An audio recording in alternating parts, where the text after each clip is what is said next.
नमस्कार साथियों, मैं राहुल गोयल आप सभी का स्वागत करता हूं आपके अपने YouTube चैनल पर। आज हम लोग चर्चा करने वाले हैं एक ऐसे विषय पर जो एक बार फिर से अखबारों की सुर्खियों में है। जी हां, मैं बात कर रहा हूं यूनिफॉर्म सिविल कोड, समान सिविल संहिता के बारे में। वन कंट्री वन लॉ, एक देश एक कानून। आज इस सेशन के अंदर हम ना केवल यूनिफॉर्म सिविल कोड के बारे में जानेंगे, बल्कि यह भी जानने की कोशिश करेंगे कि इसके पीछे पक्ष और विपक्ष में क्या तर्क दिए जाते हैं और आने वाले समय में यूनिफॉर्म सिविल कोड का भविष्य क्या होगा। सबसे पहले बात करते हैं कि इस टॉपिक की रूपरेखा क्या होगी, ताकि आप विषय को बेहतर तरीके से समझ सकें। सबसे पहले बात करेंगे कि वर्तमान में यूनिफॉर्म सिविल कोड चर्चा में क्यों है। उसके बाद बात करेंगे कि यूनिफॉर्म सिविल कोड क्या होता है, इसके पक्ष और विपक्ष में क्या तर्क दिए जाते हैं, सरकार के द्वारा अब तक क्या प्रयास किए गए हैं, और आखिरी में बात करेंगे आगे की राह क्या होगी। इस लेक्चर के माध्यम से आप एक पूरे के पूरे यूनिफॉर्म सिविल कोड को बेहतर तरीके से समझ पाएंगे। तो शुरुआत करते हैं सबसे पहले कि चर्चा में क्यों है। हाल ही में हमारे प्रधानमंत्री नरेंद्र मोदी ने भोपाल भाषण के दौरान कहा कि एक ही परिवार के दो सदस्यों के लिए अलग अलग कानून नहीं हो सकते। अगर ऐसा है तो घर कैसे चलेगा। उसी प्रकार उन्होंने सुप्रीम कोर्ट का हवाला देते हुए भी कहा कि सुप्रीम कोर्ट ने बार बार कहा है, सुप्रीम कोर्ट ने डंडा मारा है कि यूनिफॉर्म सिविल कोड लेकर आओ। प्रधानमंत्री के इस भाषण के बाद ना केवल हमारे समाज में बल्कि राजनीति में एक बार फिर से समान नागरिक संहिता चर्चा का विषय बन गया है। और अगर आप ध्यान देंगे, हमारे बीजेपी के मैनिफेस्टो में भी हमारे प्रधानमंत्री ने यूनिफॉर्म सिविल कोड को लागू करने की बात कही थी। तो ऐसा नहीं है कि यह कोई नया मुद्दा है, यह मुद्दा तब से चला आ रहा है जब से 2019 में भाजपा की सरकार हमारे साथ है। और उनका यह मानना है कि भारत के अंदर समान नागरिक संहिता को लागू किया जाना चाहिए। यही बात हमारे प्रधानमंत्री नरेंद्र मोदी ने भोपाल भाषण के दौरान कही। लेकिन इससे पहले भी 22वें विधि आयोग, भारत सरकार के द्वारा 22वें विधि आयोग का गठन ऋतुराज अवस्थी की अध्यक्षता में किया गया और उन्होंने भी यूनिफॉर्म सिविल कोड के राय जानने के लिए जनता से परामर्श, जनता से उनकी सलाह मांगी। अभी तक लगभग 8.5 लोगों ने विधि आयोग के सामने यूनिफॉर्म सिविल कोड को लेकर आवेदन दिए हैं और अभी भी यह प्रक्रिया चल रही है। अगर आप लॉ कमीशन की वेबसाइट पर जाएंगे तब आपको इस प्रकार का एक फॉर्म मिलेगा, जहां पर आप यूनिफॉर्म सिविल कोड के बारे में अपने विचारों को रख सकते हैं। तो वर्तमान में यूनिफॉर्म सिविल कोड चर्चा में क्यों है, इसके पीछे दो प्रमुख रूप से कारण माने जाते हैं। सबसे पहले, विधि आयोग के द्वारा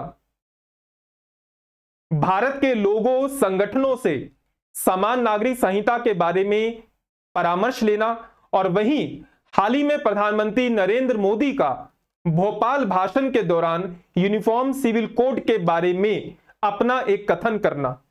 तो यह एक मुद्दा था जिसको लेकर यूनिफॉर्म सिविल कोड चर्चा में है। लेकिन अब बात करते हैं कि यूनिफॉर्म सिविल कोड होता क्या है, समान नागरिक संहिता क्या है।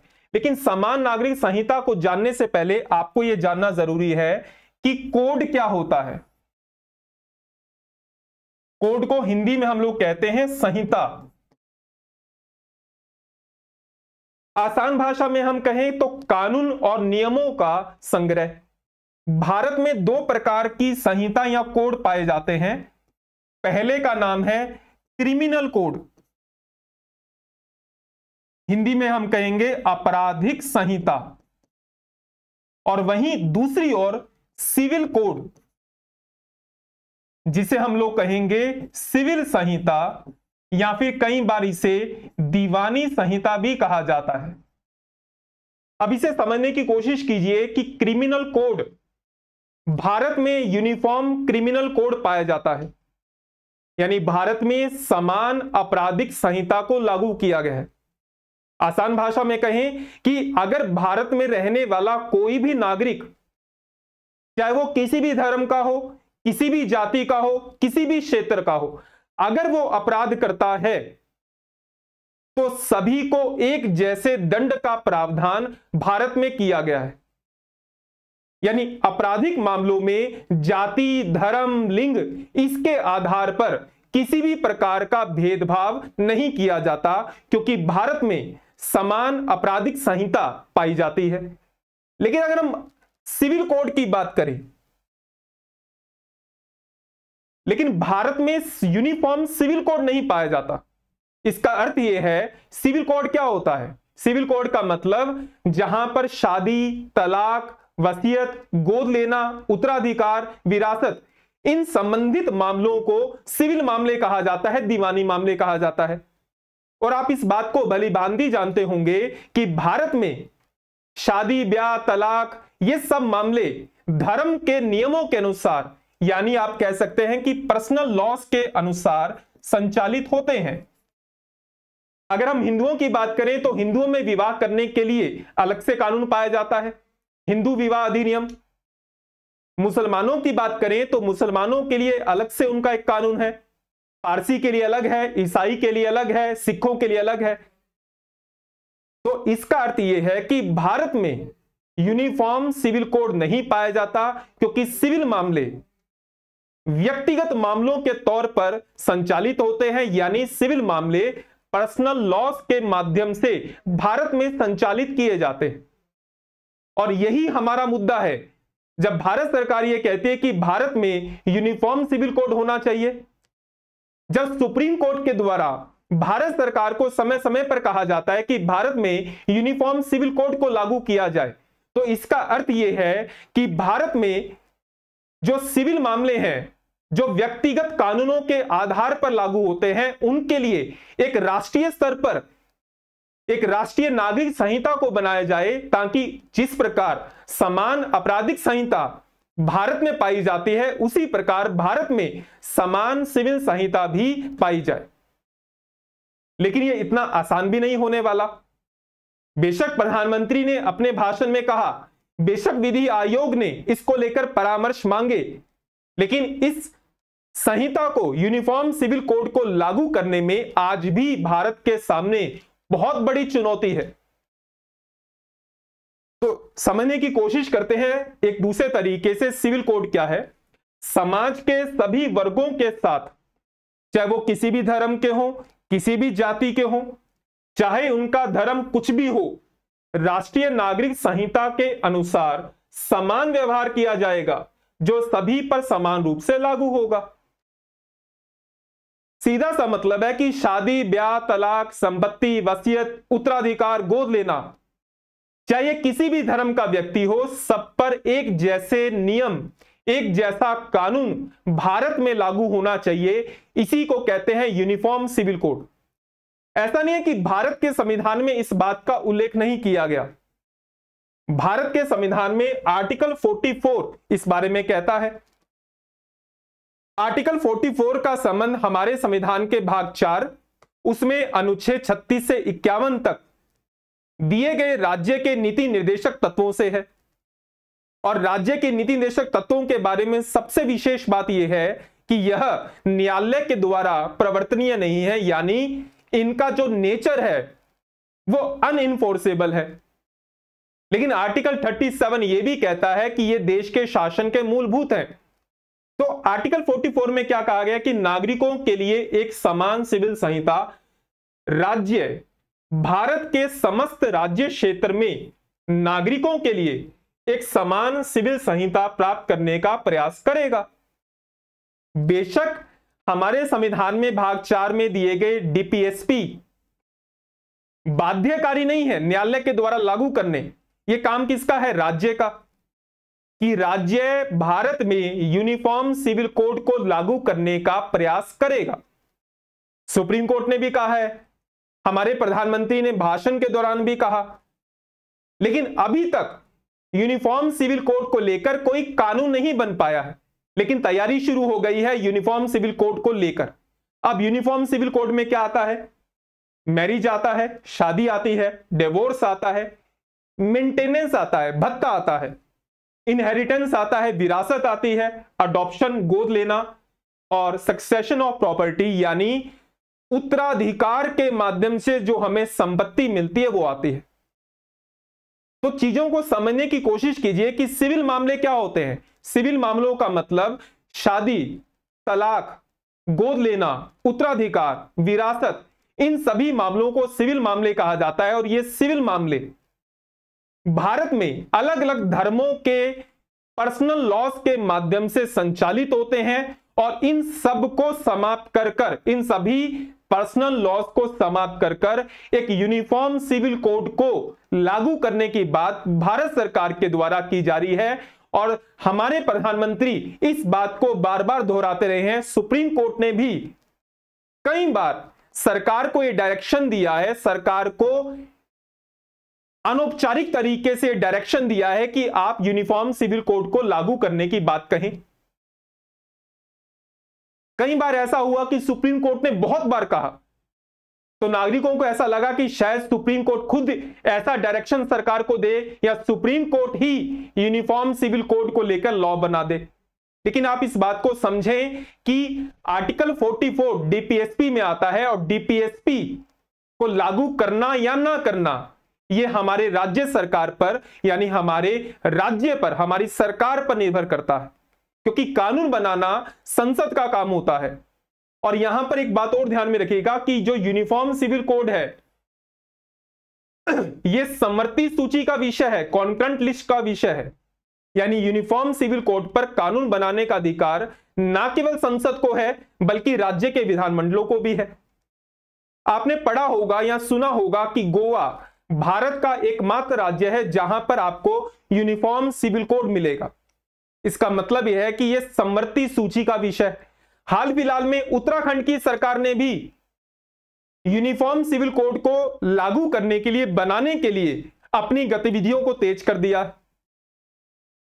तो यह मुद्दा वर्तमान में सबसे महत्वपूर्ण मुद्दा है, जिसके माध्यम से जो सिविल मामलों को लेकर अलग अलग प्रकार के पर्सनल लॉज पाए जाते हैं उनको यूनिफॉर्म किया जाएगा।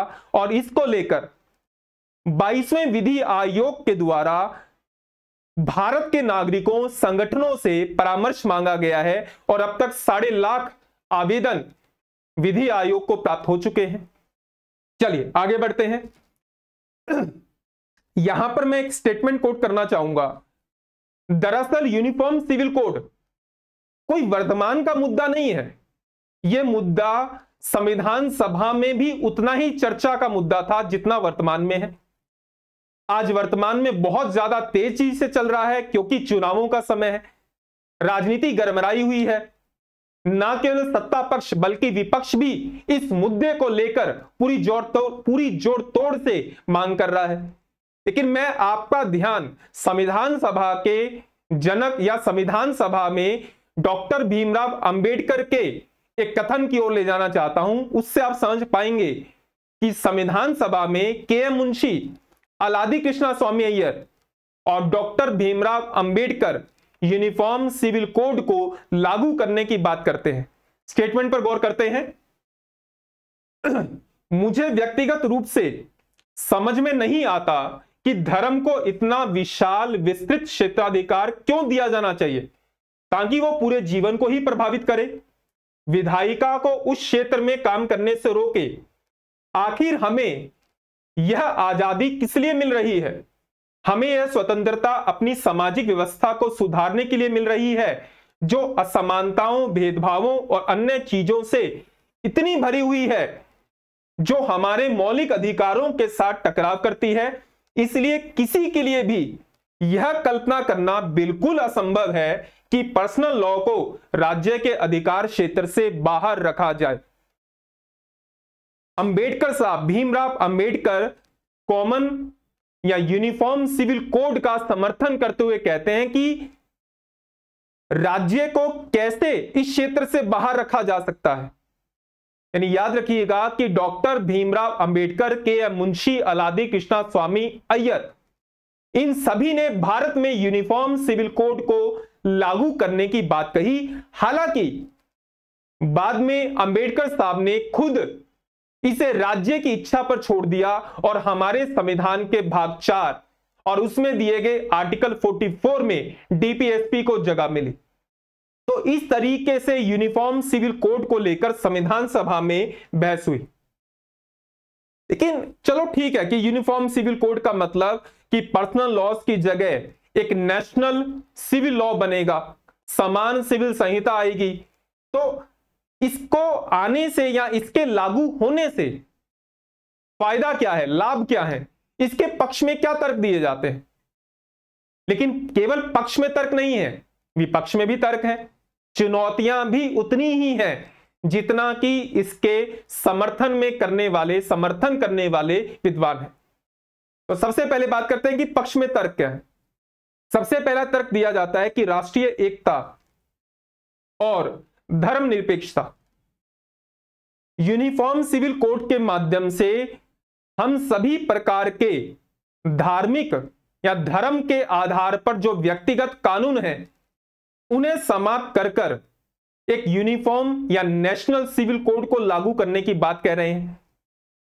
इसके माध्यम से अलग अलग धर्मों के बीच में जो धर्म के अलग अलग रीति रिवाजों के बीच में असमानताएं हैं वो दूर होंगी और इससे भारत में राष्ट्रीय एकता मजबूत होगी।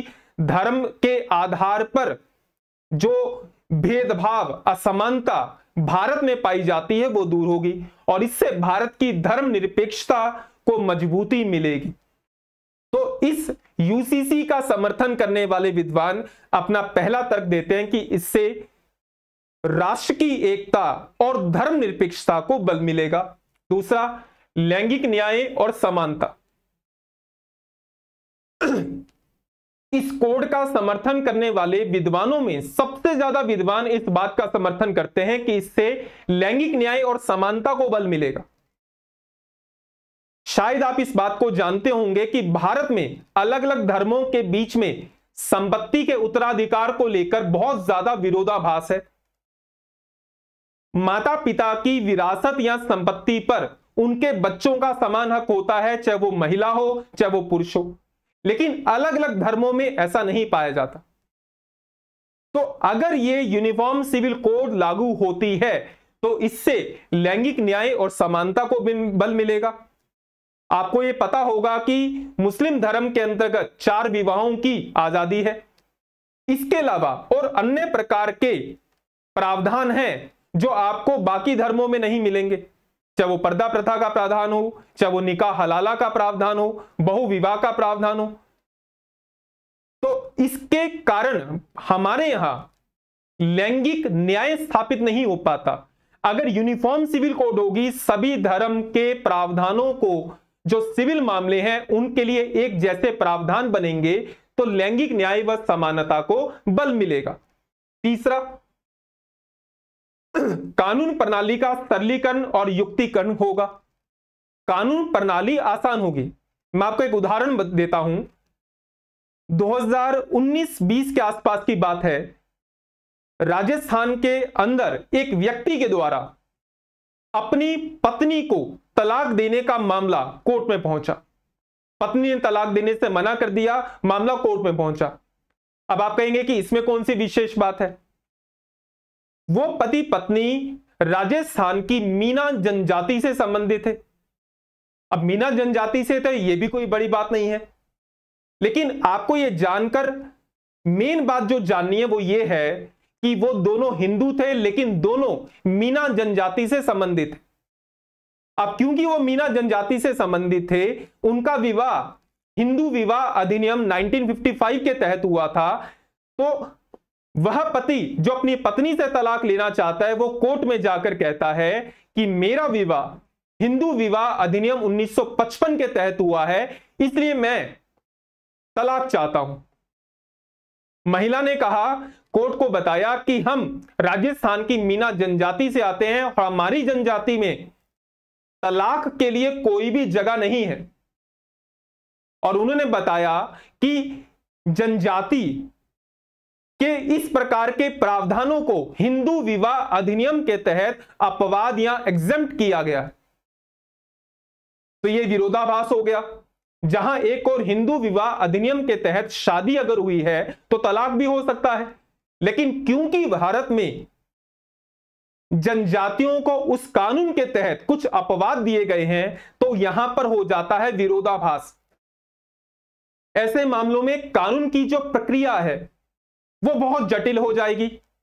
पहले ही हमारे कोर्ट में बहुत सारे मामले पेंडिंग हैं, यह मामला और पेंडिंग हो जाएगा। लेकिन अगर भारत में यूनिफॉर्म सिविल कोड होता तो क्या कानून के मामलों को या कानूनी प्रक्रिया आसान नहीं हो जाती?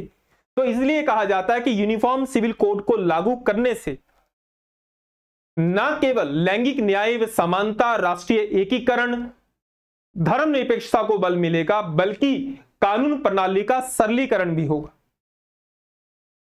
चौथा, सामाजिक समरसता बढ़ेगी। हमारे मूल कर्तव्यों में भी कहा गया है, सामाजिक समरसता की बात कही गई है। सामाजिक समरसता का मतलब समाज में रहने वाले विभिन्न प्रकार के लोगों के बीच में बंधुत्व और भाईचारे की भावना। धर्म के आधार पर जब व्यक्तिगत कानूनों के आधार पर अपनी प्रथाओं, रूढ़ियों, विवाह, तलाक, इन चीजों को लागू किया जाता है तो समाज में एक प्रकार की असमानता, भेदभाव, वैमनस्य जन्म लेता है। अगर यूनिफॉर्म सिविल कोड होगा तो इससे समाज में समरसता को बल मिलेगा। तो ये 4 बिंदु ऐसे हैं जब यह कहा जाता है कि इसके माध्यम से यूनिफॉर्म सिविल कोड को लागू करना भारत के पक्ष में है। यह भारत में लागू करने से इससे समाज को ही नहीं बल्कि राष्ट्र को भी फायदा होगा। लेकिन बात यहीं खत्म नहीं होती है। अगर पक्ष में तर्क है तो विपक्ष में भी तर्क है, और विपक्ष में पहला तर्क दिया जाता है धार्मिक और अल्पसंख्यक समूहों की ओर से प्रतिरोध। यानी आप ये कह सकते हैं कि यूनिफॉर्म सिविल कोड को लागू करने के में कुछ चुनौतियां भी हैं, और वही चुनौतियां विपक्ष में तर्क भी कहलाते हैं। भारत एक हिंदू बहुसंख्यक राष्ट्र है। अल्पसंख्यक में हमारे मुस्लिम, सिख, ईसाई, बौद्ध, जैन, पारसी आते हैं, और यहां पर सिविल मामलों को संहिताबद्ध करने की बात कही जा रही है। तो जो अल्पसंख्यक वर्ग कहते हैं उनका यह कहना है कि यह हमारे फंडामेंटल राइट का उल्लंघन है, स्पेशली आर्टिकल 25 का, जहां पर यह कहा गया कि भारत के प्रत्येक व्यक्ति को अपने धर्म का आचरण करने का अधिकार है कि उसके धर्म में क्या कहा गया है। उसके धर्म में विवाह, तलाक, संपत्ति, उत्तराधिकार, गोद लेने को लेकर क्या प्रावधान है। तो अल्पसंख्यक वर्गों के द्वारा इस बात का विरोध किया जा रहा है कि इससे हमारे फंडामेंटल राइट का उल्लंघन हो रहा है और सरकार हमें इस कोड के माध्यम से दबाने की कोशिश कर रही है। दूसरा, विविध व्यक्तिगत कानून और पारंपरिक प्रथाएं। धर्म से संबंधित बहुत सारे कानूनों को, नियमों को संहिताबद्ध किया जा चुका है, लेकिन धर्म में, जनजातियों में ऐसे बहुत सारे रीति रिवाज हैं जो आज भी लिखित रूप में हमारे पास नहीं है। तो जब हम यूनिफॉर्म सिविल कोड को लागू करने की बात करते हैं तो जो लिखित हैं उनको तो चलो हम फिर भी समेट लेंगे, लेकिन जो अलिखित हैं उनको हम किस प्रकार से संहिताबद्ध कर पाएंगे। और ये इतने सारे विभिन्न प्रकार के व्यक्तिगत कानूनों को संहिताबद्ध करना कोई आसान काम नहीं होगा। तो यह भी एक प्रकार की चुनौती है, या फिर आप कहिए कि विपक्ष में तर्क है। तीसरा, राजनीतिक इच्छा शक्ति और सर्वसम्मति का अभाव। डीपीएसपी को लागू करना राज्य की इच्छा पर निर्भर करता है, और राज्य का संचालन सरकार के माध्यम से किया जाता है। अगर सरकार की इच्छा नहीं है, क्योंकि यह बिल पार्लियामेंट में लाया जाएगा, पार्लियामेंट में उसे पास किया जाना है स्पेशल मेजॉरिटी से, क्योंकि संविधान के भाग 4 में जब भी संशोधन होता है तो विशेष बहुमत से होता है, और विशेष बहुमत से पास करने के लिए संसद के 2/3 सदस्यों का समर्थन होना जरूरी है। तब ऐसी परिस्थिति में अगर अलग अलग राजनीतिक दलों के बीच में भी सर्वसम्मति नहीं होगी, तब इस डीपीएसपी को लागू करना, आर्टिकल 44 को व्यवहारिक रूप दे पाना कोई आसान काम नहीं होगा। और चौथा तर्क दिया जाता है व्यवहारिक कठिनाइयां और जटिलताएं। हम कितनी भी बात कर लें कि यूनिफॉर्म सिविल कोड ऐसा है वैसा है, इसके माध्यम से भारत में जो सांप्रदायिक संघर्ष है वो समाप्त होगा, समरसता आएगी, राष्ट्रीय एकता और धर्मनिरपेक्षता को बल मिलेगा। लेकिन क्या व्यवहारिक रूप से इस कोड को बना पाना, उसके नियमों को तय कर पाना संभव होगा? और यहां पर मेन बात जो ध्यान रखने वाली है कि इस कोड का विरोध ना केवल अल्पसंख्यक वर्गों के द्वारा बल्कि जनजातियों के द्वारा और बहुसंख्यक वर्गों के द्वारा भी किया जा रहा है, विशेष रूप से युवाओं के द्वारा, क्योंकि इस प्रकार की संहिता के आने से लिव इन रिलेशनशिप पर भी एक बहुत बड़ा इंपैक्ट पड़ेगा। अब ऐसा तो है नहीं कि हिंदू धर्म के ही सारे प्रावधानों को लागू कर दिया जाएगा। यूनिफॉर्म सिविल कोड के अंदर सभी धर्मों के लिए एक जैसे शादी, ब्याह, तलाक, इस प्रकार के नियमों को तय किया जाएगा, तो बहुसंख्यक वर्ग भी इसका विरोध कर सकता है। यानी इस बात को लेकर आज भी बहुत सारी व्यवहारिक कठिनाइयां, प्रैक्टिकल जो दिक्कतें हैं वो भी आज हमारे सामने विद्यमान है। अब समझते हैं इस बात को कि क्या सरकार ने अभी तक इसको लेकर कुछ प्रयास किए हैं। सबसे पहले बात करते हैं विशेष विवाह अधिनियम 1954। इस अधिनियम में यह कहा गया कि भारत का कोई भी नागरिक अगर अपने धर्म के रीति रिवाजों के तहत विवाह नहीं करना चाहता तो वो विवाह कर सकता है, वह अपराध नहीं माना जाएगा, कोई दिक्कत नहीं होगी। तो यह भी एक प्रकार से यूनिफॉर्म सिविल कोड को लेकर किया गया भारत सरकार का प्रयास था। वहीं दूसरी ओर एक मामला जो सुप्रीम कोर्ट में पहुंचा था, जो चर्चा का विषय बना और पहली बार सुप्रीम कोर्ट के द्वारा यूनिफॉर्म सिविल कोड को लागू करने की बात कही गई, शाह बानो बेगम बनाम मोहम्मद अहमद खान 1985। मामला कुछ इस प्रकार का था कि शाह बानो बेगम का विवाह अहमद खान से हुआ। अहमद खान ने दूसरा विवाह कर लिया और शाह बानो बेगम को तलाक दे दिया। जब इनका तलाक हुआ तो शाह बानो बेगम 60 वर्ष की थी, उनके 5 बच्चे थे और उस तलाक के बाद उन्हें 5 बच्चों और अपना पालन पोषण करने के लिए मेंटेनेंस एलिमुनी भत्ते की आवश्यकता थी, जिसके माध्यम से वो अपने जीवन का निर्वाह कर सके।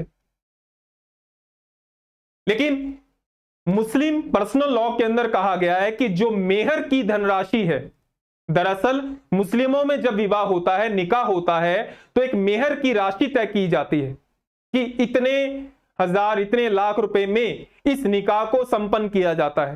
तो ऐसा कहा जाता है कि जब भी तलाक जैसी नौबत आती है तो मेहर की धनराशि वापस करनी होती है। इसके अलावा इद्दत के समय, इद्दत का मतलब 3 चंद्रमास यानी लगभग 90 दिनों के लिए उस महिला के लिए भत्ता दिया जाता है। लेकिन शाह बानो बेगम का कहना था कि जब विवाह हुआ था उस समय मेहर की धनराशि आज के समय में धनराशि से बहुत कम है, उसका कोई मूल्य नहीं बचा है। तब मामला पहुंचा सुप्रीम कोर्ट में। सुप्रीम कोर्ट ने कहा कि मेहर की धनराशि कम है और दूसरा इद्दत के समय को इसमें काउंट नहीं किया जाएगा, केवल 90 दिनों के लिए आप भत्ता दें, यह बहुत कम है। तो यह पहली बार सुप्रीम कोर्ट ने शाह बानो बेगम के माध्यम से भारत सरकार को यूनिफॉर्म सिविल कोड लागू करने के लिए पहली बार कहा। दूसरा, तीसरा मामला सरला मुदगिल बनाम भारत संघ मामला 1995। यह मामला कुछ इस प्रकार से था। सरला मुदगिल एक हिंदू महिला थी, इनका विवाह भी एक हिंदू पुरुष से ही हुआ था। इनके पति ने इस्लाम धर्म को अपनाकर दूसरा विवाह करने की कोशिश की। मामला पहुंचा सुप्रीम कोर्ट में। सुप्रीम कोर्ट ने सरला मुदगल का समर्थन करते हुए कहा कि कोई भी हिंदू पुरुष पहली पत्नी को तलाक दिए बिना दूसरा धर्म अपनाकर दूसरी शादी नहीं कर सकता। तो यहां पर फिर से supreme court uniform civil code को लागू करने की बात कहती है। तीसरा मामला शायरा बानो बनाम भारत संघ मामला 2017। यह मामला 2017 का है, जहां पर ट्रिपल तलाक, निकाह हलाला, बहु विवाह, इन 3 मामलों को लेकर मामला सुप्रीम कोर्ट में पहुंचा और सुप्रीम कोर्ट ने ट्रिपल तलाक को असंवैधानिक करार दिया। तब भारत सरकार ने ट्रिपल तलाक को लेकर कानून बनाया और ट्रिपल तलाक को, यानी 3 बार तलाक तलाक तलाक बोलने से जो तलाक हो जाता था, उसे अपराध माना। और कैसा अपराध माना? संज्ञेय अपराध माना, गैर जमानती अपराध माना। तो यह भी एक और इशारा था जहां पर यूनिफॉर्म सिविल कोड को लागू करने की बात सुप्रीम कोर्ट के द्वारा भारत सरकार से की जा रही है।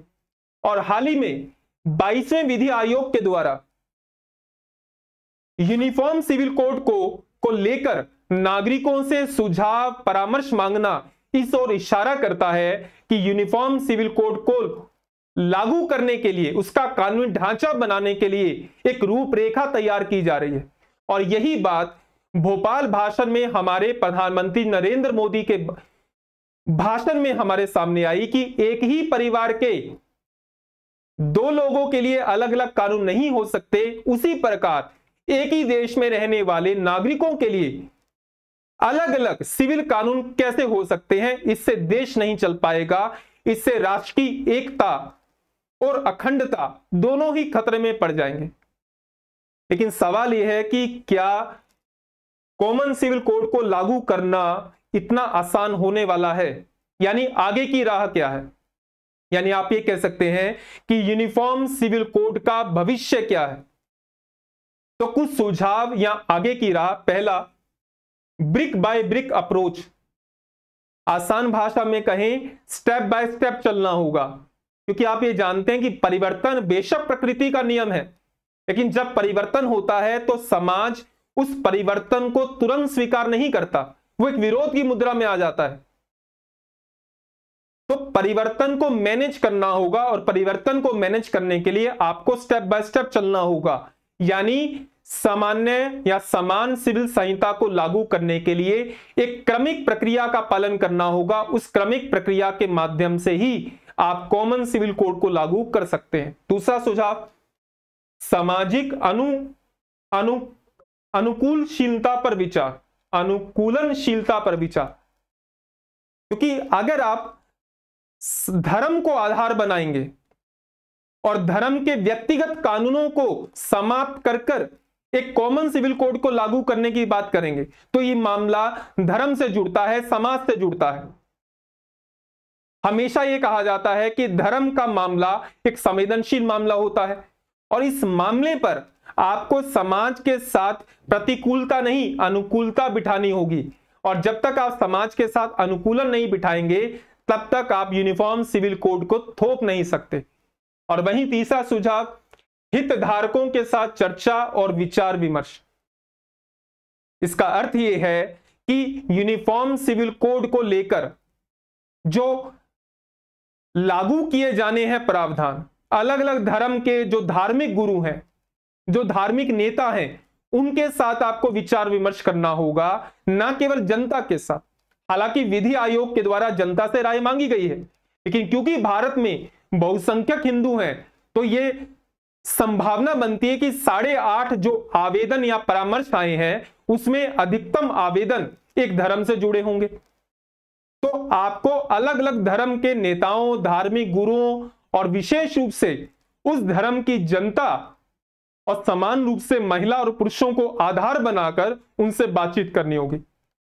और अभी हाल ही में सरकार के द्वारा एक विशेषज्ञ पैनल का गठन किया जा रहा है, जहां पर इन मुद्दों को लेकर विचार विमर्श किया जा रहा है। यानी कहने की बात यह है कि भारत में यूनिफॉर्म सिविल कोड को लागू करने की प्रक्रिया अब तेज हो गई है और जिसके प्रमाण न केवल हमारे प्रधानमंत्री के भाषण में नजर आते हैं, बल्कि विधि आयोग के द्वारा मांगे गए परामर्शों में भी नजर आते हैं। इसके अलावा राज्यसभा में एक सांसद मीना, करोड़ीलाल मीना के द्वारा भी एक प्राइवेट मेंबर बिल रखा गया, जिसका संबंध यूनिफॉर्म सिविल कोड से रहा।